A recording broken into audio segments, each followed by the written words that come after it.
Hi there, it's Sherry Shattuck, aka Catherine in Death Spa. And if you thought I was scary then, you should see me now.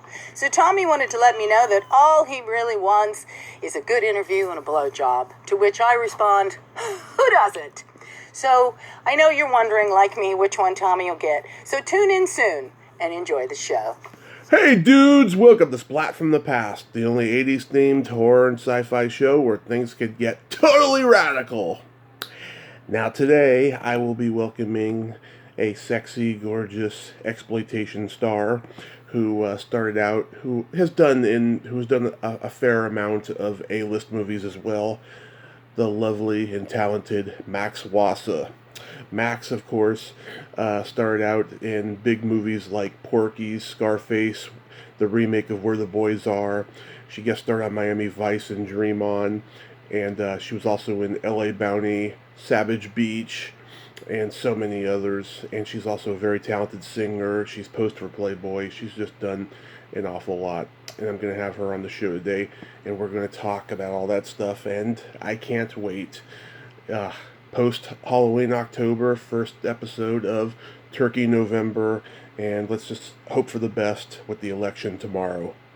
So, here is my interview with Max Wasa.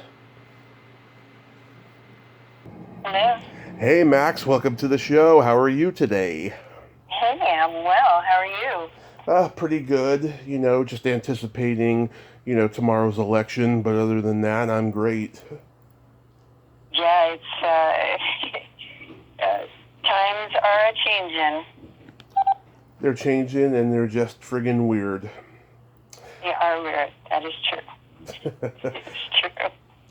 But That is true. yeah, but this is such a great honor. Thank you for taking the time today. Oh, sure. It's my pleasure.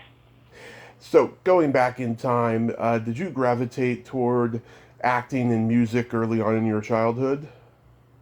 I did. I came from an entertainment family, and it was kind of a requirement. I did my first, voiceover at, I was probably 6 years old for Bon Bon Ice Cream. And then I did, my first film at 7, and just kind of grew from there. Wow. Did you do a lot of school plays and community theater growing up? Not really. I just kind of got right into working professionally. So I didn't do a lot of community anything. Mm-hmm. Where are you from originally? I was born in Philly and grew up in Florida. Born in Philly, grew up in Florida. Wow. Mm-hmm. Yeah. Wow. What year did you move to Los Angeles? I've been coming back and forth between Florida and Los Angeles since I'm about 17. So just, back and forth, and I'm still not positive that I'm a resident here. Yeah, you go back. I just float around. Yeah, you go back and forth, yeah. So as far as music is concerned, what instruments do you play? I play French horn, flute, piano, guitar, some different rhythm instruments, pretty much anything that I can get my hands on. Yeah. And I sing. Yeah, you've been singing your whole life? I have, yeah. Yeah, what kind of music did you like growing up? I was really into, rock, jazz, blues, gospel, classical. I studied classically, so, but I really loved gospel music growing up because that was the challenge as a singer. And so I used to go to all the churches and try to sit in, to just expand my knowledge of, vocal. Yeah, wow. Yeah, gospel is Great music. I think more people should listen to it today. Yeah, all the best singers come from church.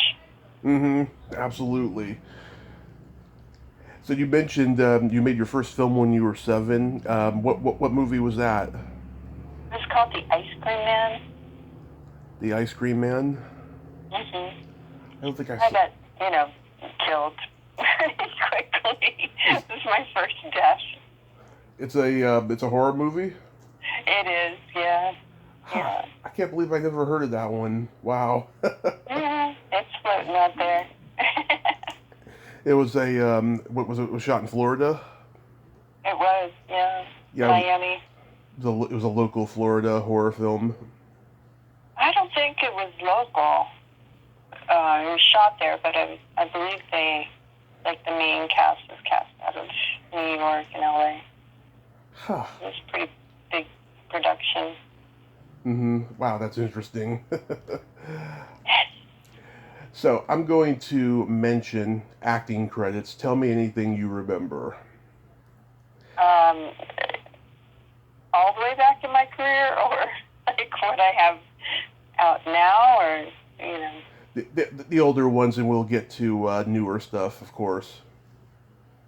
Yeah, I did several years on Miami Vice. That was kind of my training ground. Oh, I was gonna mention them one by one, Max. Like starting with Porky's. Oh yeah, Porky. And then there's My Stepmother's an Alien, and Spring Break, and Revenge of the Nerds. You were in Revenge of the Nerds? I didn't know that. Yeah, I played Booger's Dream Girl in that. You played what in that? I'm sorry. Booger's Dream Girl. Oh, okay. Yeah, things you gotta do for money.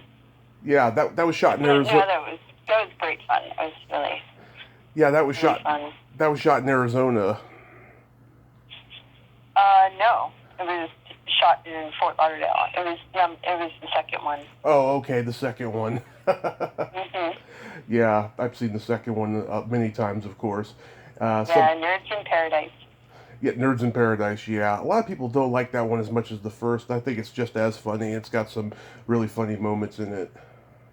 Yeah, I think that there's 11 Revenge of the Nerds now. There's so many, they just kept making them.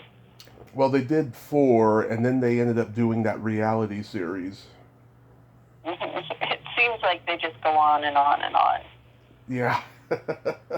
People like it, because it's a story about perseverance, about being different. Yeah, definitely.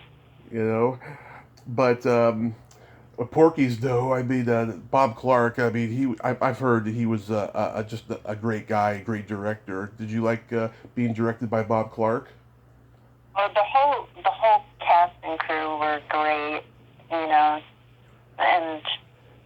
I was super young on that, so it was just, it was fun. It was very, raunchy, and, everybody on the cast was just like, just having the best time and, getting around a lot. So it was really fun. And some of the same cast ended up on this other film that I did called Pulse Beat. Yeah. And it was really fun to, like, kind of merge those two casts together. Pulse Beat. Pulse Beat had Daniel Green in the lead. I think he was. Yeah. I think he was a really good actor. He should have been big.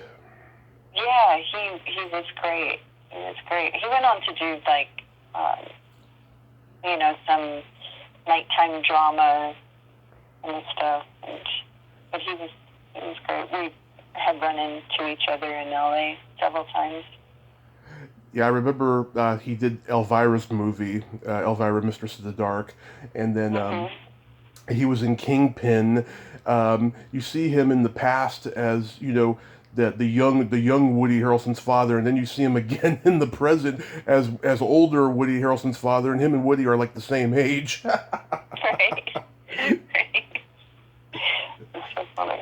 Oh, it's hilarious, yeah. And Peter Lupus from Mission Impossible was in Pulse Beat.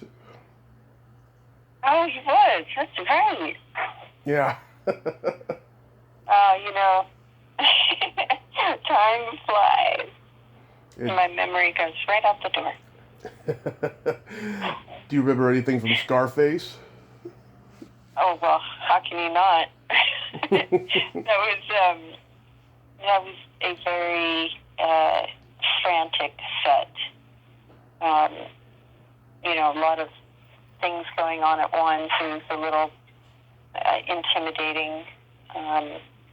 You know, my character is only in it for a short time, so, you know, the scenes that I was in were very fun because it's in the club and, you know, with Michelle and everything, but it was, you know, very high tension set, so it was, yeah, but a great honor to be on it. Yeah, I heard that Brian De Palma, he's all about the technical aspect of the film, and he doesn't really talk to actors very much, you know, because I think he puts faith in them that they'll do the job, you know, but he likes to focus on the visuals, you know. He does the split screen thing with the camera and stuff like that, you know. Yeah, he was very much like John Landis, who I worked for in Dream On, and you know, they run their sets very much the same way.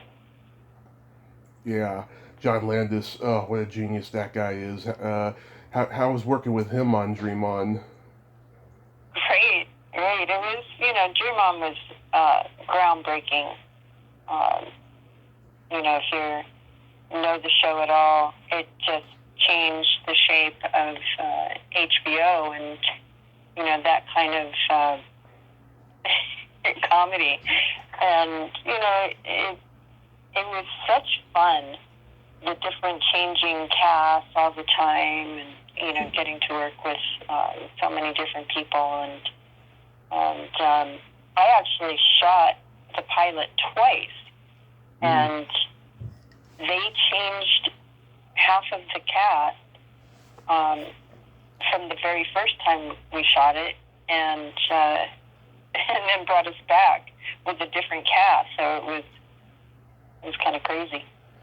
Yeah, I remember the pilot so well just because of the whipped cream scene. Yeah, the whipped cream. That was funny. I know. I mean, they took a risk with that, especially showing, you know, a little section of it in previews. I was only 7 years old, you know. I was just like, I didn't understand, you know, sexual kinks yet, you know. Where were your parents? Oh, I was watching nudity when I was like 3 or 4. Oh my goodness. Oh yeah, I was advanced. Wow. I even turned my head.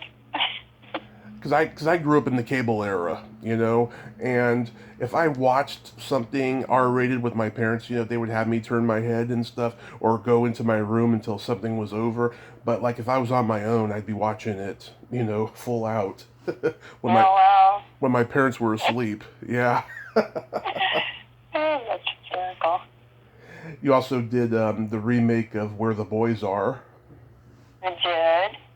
Yeah, how was that? It was, you know, again, one of those Fort Lauderdale movies, and, you know, Where the Boys Are, the original one, was such a legendary film, you know, with that, one of the first, like, real beach kind of movies, and just showed how Fort Lauderdale was, and the remake of it was, you know, I thought done as well as it could possibly have been done that time and space. A lot of people in it went on to become successful. Lisa Hartman and Christopher McDonald and several people. Yeah, the original with George Hamilton had been such an MGM classic. Yeah. My Stepmother is an Alien. God, I remember just how bad that movie was. Hey now, we thought it was great. You're the one good thing about it, I think. Oh, thank you so much. You know, it's so funny when I do these autograph shows, I get so many people that come up and ask about that. It was such a great cast, you know. Kim Basinger and Dan Aykroyd, John Lovitz, and, you know, what's her name? Allison Hannigan. Yeah. Jeff Green. You know, it was a huge cast. Harry Shearer. Oh, yeah. Juliette Lewis. You know, it was really fun. And Kim was so sweet to me. She came into my trailer in the morning, and she brought me like a big plate of fruit and cheese, and she was like, "Thank you so much for doing this. Like, you know, what can I bring you?" I'm like, "You're Kim Basinger. Just walk away before I have a heart attack." So sweet, so sweet. Oh, I heard Richard Benjamin say on a show once that he originally Shelley Long was cast before Kim Basinger. Yeah, I'm glad they went with Kim. Oh yeah, I've heard stories about Shelley. Yeah, but well, she's a beautiful and wonderful actress. But I don't think anybody could do that part as well as Kim did it. You know, she was so fun and innocent in her portrayal, and so sexy. You know, and then my character teaching her how to have sex was just hysterical. I thought. Yeah, I have to see the movie again. It's been a long time since I've seen it. L.A. Bounty. Yeah, L.A. Bounty was with Sybil Danning and Wings Hauser, and I love that movie. Mm-hmm. I have a scene in there with Wings where we're just, kind of talking very off script and just, improvising and having this whole conversation about God. And then, what you don't get to see is I have a really fun stunt where I get blown up. Sorry to give away the movie, but I'm sure you people have seen it by now. Yep, I have. But, it's like, you have to really watch for it. But it was like, I get to use the little, fly ramp and, get launched into the air and blown up. And it was so much fun. So, because I love to do stunts. So. Yeah, Wings Hauser, he was yummy back then. Oh, yeah, wasn't he? Yeah. Oh, my gosh. He was, and out of his flipping mind. Sybil Danning, I almost had her on the show last year, but her PR guy never got back to me after I sent him an episode of the show. It's okay though, maybe I'll meet her at a convention eventually. Yeah, I've done several conventions with her, so when we get back to conventions, because it's just not safe right now. Yeah, aside from those shitty virtual ones. Yeah, I've turned down several of them. Good for you. It doesn't make sense for the fans. It just doesn't. And, our experience as actors is we want to meet them face to face.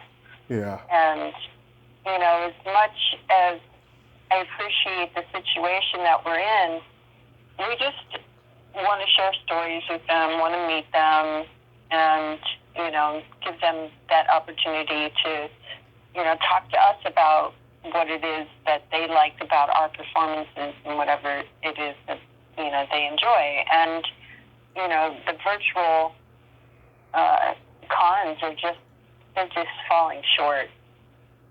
Yeah, it's really weird because I love going to cons. I'm a late bloomer. I started going 4 years ago, and I'm obsessed with them. I've met so many great people that I've gotten to interview on the show, and I've gotten to hang out with whenever I'm in LA. It's wonderful. It's brought people together. Yeah, it definitely has. How about Savage Beach? Well, Savage Beach is, part of the great late Andy Sedaris films, and we actually just did a reunion with all the cast of all of the big ones that he did, and we did a little documentary film that his wife Arlene Sedaris is going to be putting out, and there's a fan page, for all of his, because, if you love those girls and guns kind of films, he was the master. Yeah. And, you just didn't get better than the way he shot it. Just really campy, really fun, really sexy. And, people love talking about that movie. I'm a little too naked in that. Was was Lisa there? Lisa Wilcox? Lisa London. Oh, Lisa London. Oh, yes, she was. My sweet Lisa London. Yes, she was one of my first guests, one of my early ones, and she's a lot of fun. Oh my God, we were just laughing the whole time and talking and stuff. I've had her on again since. Yeah. We were scheduled to do a film together this past week, and I had to bow out because I just recently had surgery, but I was really looking forward to working with her again. It was for a Jim Wynorski film called Bigfoot or Bust, and as you can imagine, yeah. The great Jim Wynorski and his very, how shall we say? Misogynistic. Yeah, I love Jim. God, he's such a kick in the ass.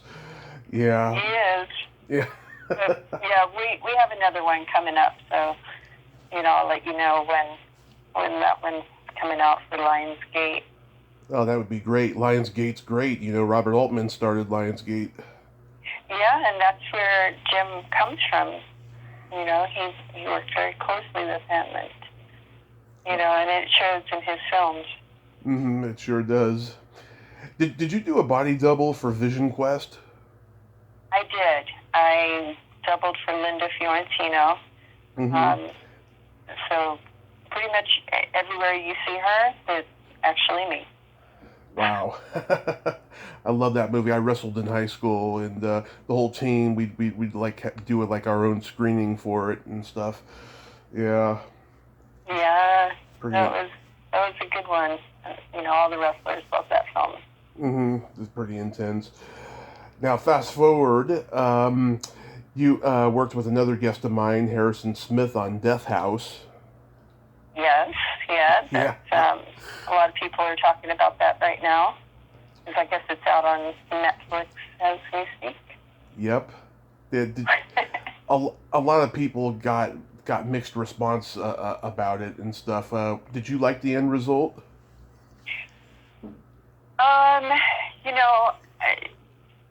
The diplomatic answer would be, I'm paid to do a job, and and my opinion doesn't count. But it could have been better. Mm-hmm. I think that the budget ran short. I did it as a favor to Harrison and Felissa Rose, because they called me up and asked me, to do it, and I didn't really love the idea. I try not to appear like that. Yeah. But, Yeah. they they paid me well, and it made sense to the script. Otherwise, I really don't like doing that. And I've had a lot of directors call me up and say, hey, will you do that for my film? And I'm like, no, I won't. I won't. I'm sorry. Yeah. I liked it. I mean, it didn't. I don't think it lived up to its hype, but I liked it. I thought everybody had great acting in it and great performances. And I've talked to a couple of the stars since, and they've told me that they were disappointed personally. But I thought it was a good effort, and there should be a sequel that will probably be better. With yeah, they did talk about that. So we'll see where it goes. I love working with that cast, so. Yeah, and Harrison, he's a kick in the ass too. He's so opinionated and he has no filter. I love him. Yeah, he's fun. You ever listen to his podcast? You ever listen to his podcast? No, I didn't know he had one. I'll definitely have to check that out. Yes, he has a solo podcast where he spends like a half an hour pontificating a certain subject related to movies, and he's been doing a lot of stuff that I can relate to about, growing up in the VHS era and stuff lately, and he's pretty right on when it comes to it. Yeah. He's a great guy. When did you start posing for Playboy? Well, Playboy had come to me back when, oh my goodness, it must have been in the 80s, early, mid-80s.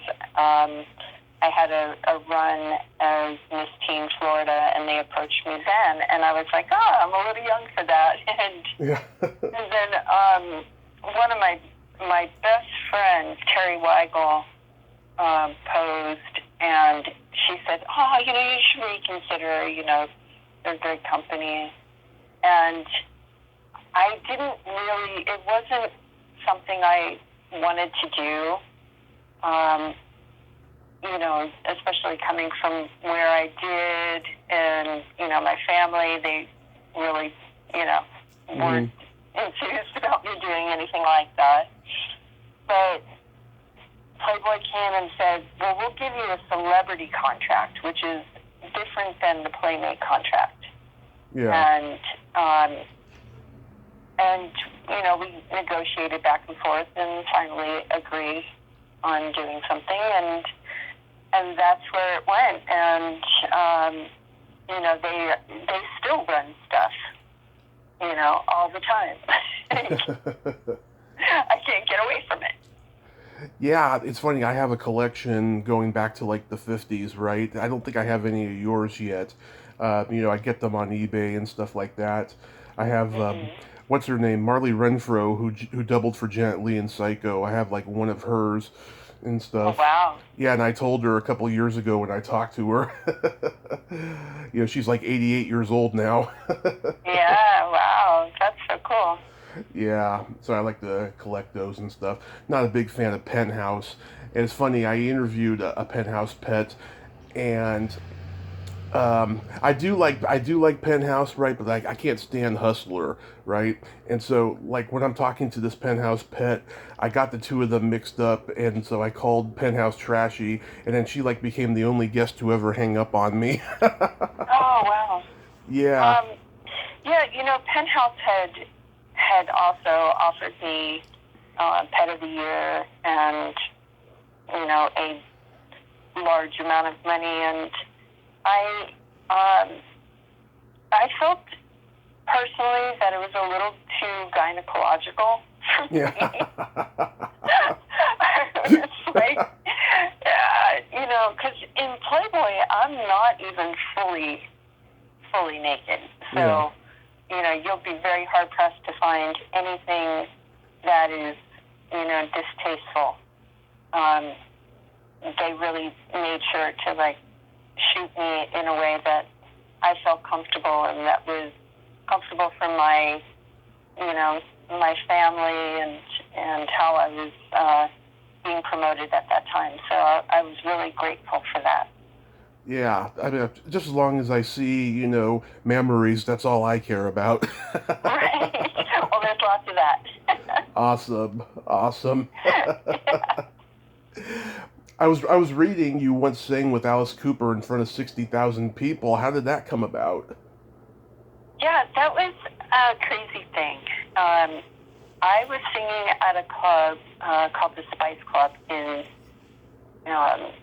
Hollywood, California, and I was doing like a jazz gig, and these guys came in, and they sent a drink to the stage, and I don't really drink, and my roommate, Tammy Welty, was there, and she said, "Oh, go say thank you, and walk over to those guys."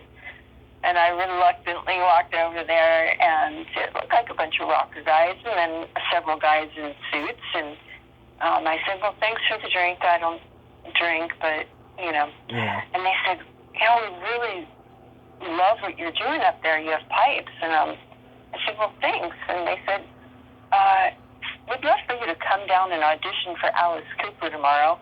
And I said, "Excuse me? Did you not hear what I was just doing? I'm singing jazz." Yeah. And they said, "No, we really would love that." And then I realized, it was Shep Gordon and Al Petrelli and Derek Sherinian, and I believe Jonathan Mover were all sitting there. And I went, "Oh, damn. You guys are the real deal." And I said, "Well, I'm shooting a poster for Playboy tomorrow with a bunch of penguins, so I don't know what time I can get down there." And they said, "Oh, just, get there when you can." And I went down there, and there were about 1,500 of the best singers in Los Angeles there.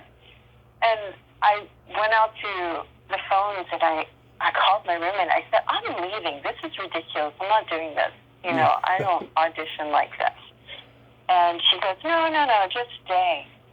And I went in finally, and they said, "What are you gonna sing?" And I said, "Well, honestly, I don't know very many Alice Cooper songs, but if you give me the charts, I'll sight read it." And they went, "Really? You can sight read?" And I said, "Yeah, I can sight read." So they gave me the charts, and I sang a couple of their songs, and then I did "God Bless a Child."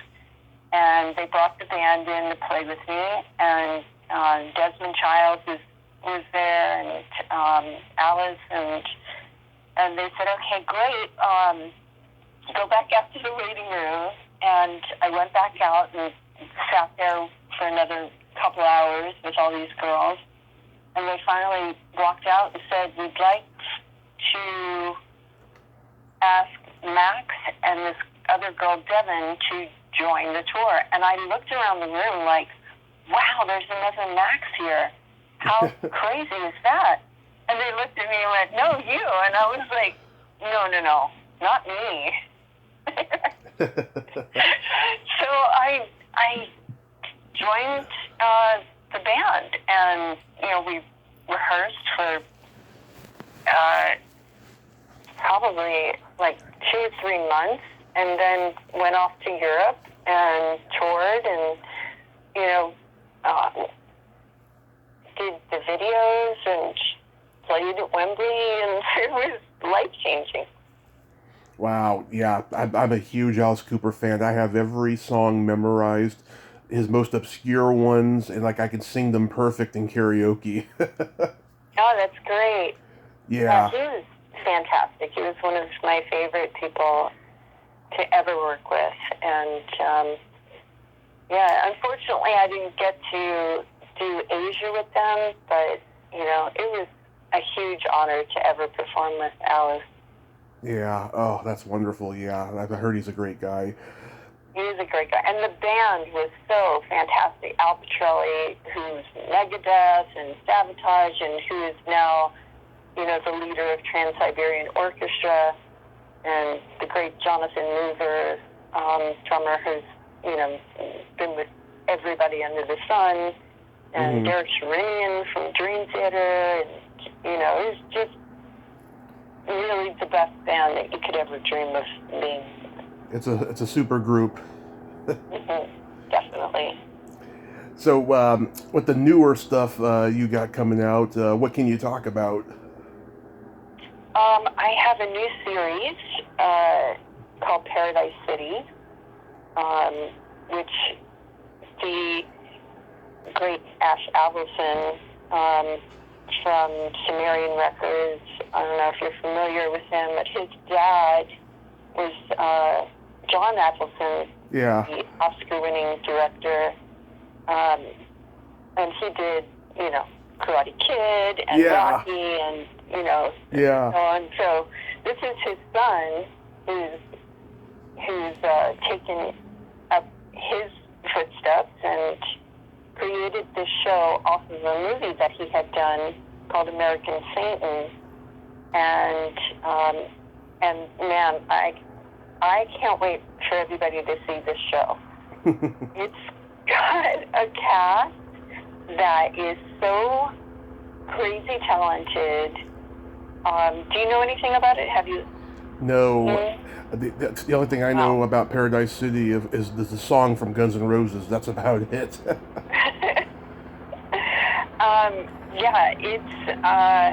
let me tell you about the cast real quick. Hold on. Let me pull it up. I want to get everybody's names right for you. So Andy Bazaric from Black Veil Brides band. He is the lead. Olivia Culpo she's on the cover of Sports Illustrated swimsuit right now. Yeah. Bella Thorne, the late Cameron Boyce, who we tragically lost at such a young age. He had a seizure and slipped away. Yeah. So this is the last series that he's ever been in. Dre DiMatteo from Sopranos. Fairuza Balk, I just looked it up. Yeah, Fairuza. Lorenzo Antonucci. Mark Boone. Brittany Furlan. Brooke Lyons. There's Boo Boo Stewart from, the twinkly, sparkly vampire movies. Yeah. It's just, a great, great cast, and great writing, and really dark and sexy, and I'm just thrilled to be a part of it. So I have a reoccurring role. Awesome. In that series. Yeah. I hope people watch it. What was that? I hope people watch it. Oh, they will, for sure. They definitely will. The soundtrack alone is going to make everybody watch it. And then I've got a movie called Supernatural Assassins that we're doing, and that's going to be a series and a film. And Dead Slate, which is written by Carrie Fleming, and Vampires, which I'm doing with who's in that? Yeah. Eric Roberts and Tuesday Night. I love. Oh yes, I know about that movie. Joel Estevez, Ola Ray. So that'll be fun when we. Oh God, yeah. That. I know Eric and I know Tuesday. Yeah. Yeah. So really fun, and then I think we're gonna do Astro 2. This Astro 1 was a pretty big success, and there's even talk of House of Manson doing another one as well. Oh, that's awesome. Sounds like you got some great projects coming. Yeah, and I just finished writing a sci-fi action film that's really, really great. It's about a stunt team, and so you're going to have to look for that. It's called Something's Up. Mm-hmm. So I've Something's Up. just finished writing that. Nice. You turn it into a novel? I wrote it as a screenplay, so possibly it'll go into a novel as well. I have a children's graphic novel about angels that we're turning into a screenplay as well. Nice, nice. You're a busy girl. I try to be. And then I have, my bands. I've got 12 bands that I manage, and one of my guys, Freedom Heart Song, is up for a Grammy right now. So for any of you voters out there, please vote for Freedom Heart Song, Best Duo or Group, R&B. Awesome. Yeah. So there's a secret silly game that I like to play with guests, and this is a series of silly slumber party questions. And how this works is I ask you the question, you answer it, and then you ask me the exact same question and I answer it. Okay. And you can comment on answers too. Just pure fun, no win or lose. Oh, I love it. Max, are you ticklish? Am I ticklish? Yes, I am totally ticklish. If you even point at me, Yeah. I will start laughing to the point where I may throw up. So, because I have 3 older brothers, and they would just tickle me to the point where I would die. So, Lucky boys. yeah. So, are you ticklish? Oh, yes. I've been known to hit people in the groin. Well, I'll be sure not to tickle you. Knee-jerk reaction. What's your favorite part of the body? It could be anything. My favorite part of the body are the eyes. I am a sucker for blue eyes. Same here. You are? You like blue eyes? I like blue eyes. I have green eyes. Very beautiful green eyes. Thank you very much. Of course. Very much. What's your favorite part? The belly button. The belly button. That's a good one. Yeah, love it. What color are your toenails painted? My toenails right now are silver glitter. Nice. I like that. What about yours? Yours painted? No, they're au naturel. Oh, natural.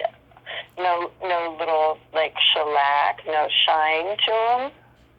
Maybe once I start going out after quarantine, I'll start painting them again. But right now, I'm not in the mood to do it. Last time I did, they were purple with sparkles. Oh, love that. Yeah. Love that. I like to go elaborate. Yes. Yeah, I think guys always need to paint their toenails. I agree. Because, it's just so much fun. And, it's like the last thing you see on the body. you know? The very last thing, yeah. What would you say is your best personality trait? My best personality trait. Do I even have a personality? You do. I guess my humor. I would guess that. I love it. Yeah. And what about you? I have empathy and I have no filter. Nice. Yes. Which those 2 things together, are not usually a match. Exactly. Yeah. I mean, I can censor myself given the right times, but generally anything goes with me. And Amanda, she'll tell you, she's heard me say some really vulgar stuff. Well, Amanda has no filter, so. Oh, yes. Okay. Which is why she's my best friend. Yes. Hey, I want to be your best friend too. Yes, absolutely. Yay! And then my favorite question Is there a stinky smell that just makes you gag? Stinky smell. I would say that sulfur. Mm-hmm. That smell, because it's very much like rotten eggs. Oh, yeah. I cannot.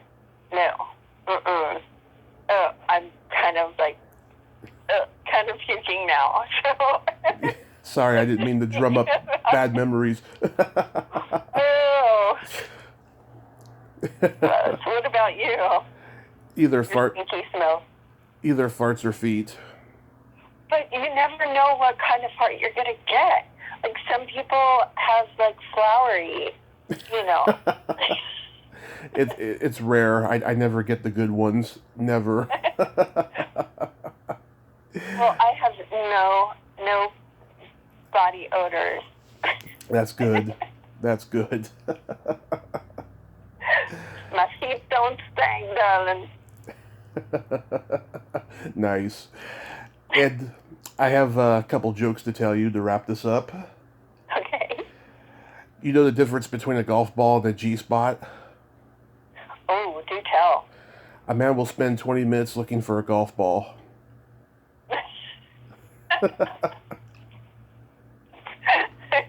Well, they better know where that G-spot is pretty damn quick. Yeah. I told that one to Lisa, and she's like, yeah, or sometimes not at all. What did the elephant say to the naked man? What did the elephant say to the naked man? Wow, how can you breathe through that thing?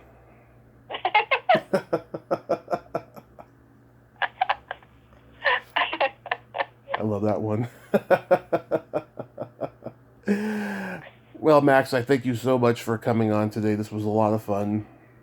Thank you for having me. I'm looking forward to hanging out with you. Absolutely, yes. After all this craziness happens, you can return to the cons and stuff. And, I go out there every year for Monster Palooza. And, Amanda and Ken are always doing that convention and stuff. Yep. And I'm usually there as well. yeah, so hopefully next year we can make it happen. But in the meantime, stay safe and kill it with all these projects you've got going.